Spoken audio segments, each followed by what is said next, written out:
speed pass you by. That's how fast they're going. The fastest racehorse runs at about 43 miles per hour, just to put it in perspective. And the fastest human tops out at just around 28. So we're definitely going to see speeds that far exceed either of those creatures today. Now Amera is going to be running a straight line down the track. She's going to be starting at the south end of our track, running towards the north end. So for those of you down at the south end of our track, you're going to see that initial burst of speed. Their acceleration is even more impressive than their speed. A cheetah can go from 0 to 60 miles per hour in just 3.4 seconds. Incredible acceleration. They can go from 0 to 40 miles per hour in only 3 steps. So for those of you hoping to take pictures today, good luck with any photos, especially down at our release end of the track. So in just a moment, our lure operator is going to be placing the lure on the track. All it is a stuffed animal. It's a stuffed toy, but it's attached to a line, and it's attached to a winch down at the north end of our track, and it's all powered by a starter motor. Now, the motor that operates this lure, it's not a Ferrari engine. We're a nonprofit organization.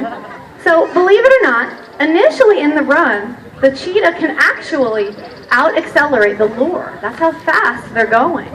So our lure operator today is Kathy, walking down the track right now. She has a very challenging job. She's controlling the motor that powers the lure. She actually has to get the lure started before Amera is even released. Again, because Amera could potentially out-accelerate that lure. But Kathy can't get it so far ahead of Amera that Amera loses interest.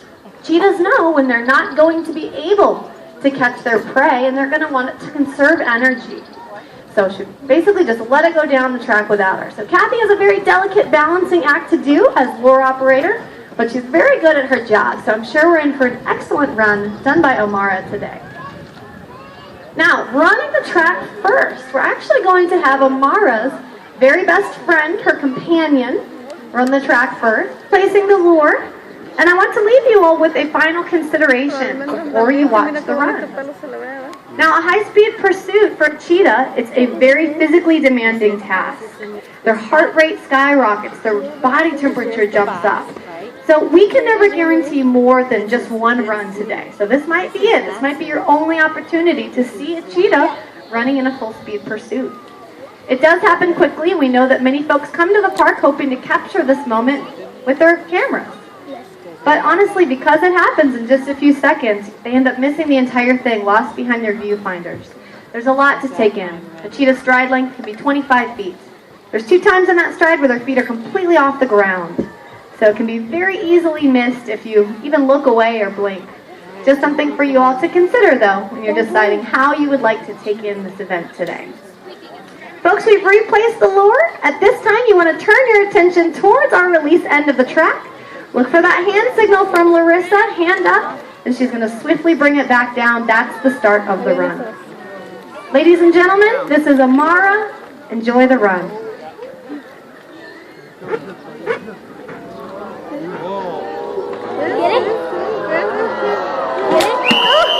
Excellent run done by Amera. You can give her a round of applause.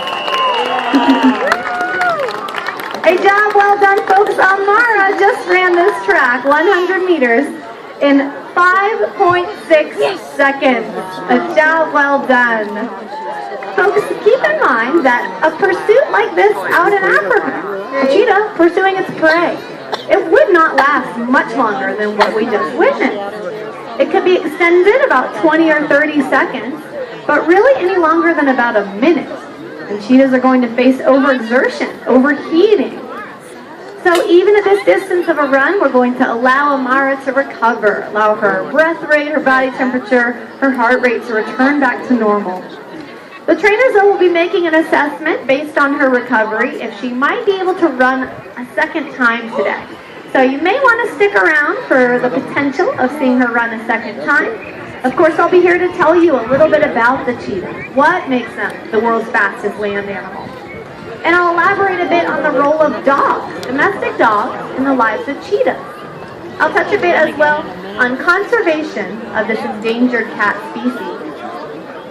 Now, when we ask the question, what makes them so fast? What makes them the world's fastest land animal? It's everything about the cheetah, from the tip of the nose to the end of the tail. They are perfectly crafted for speed in every way.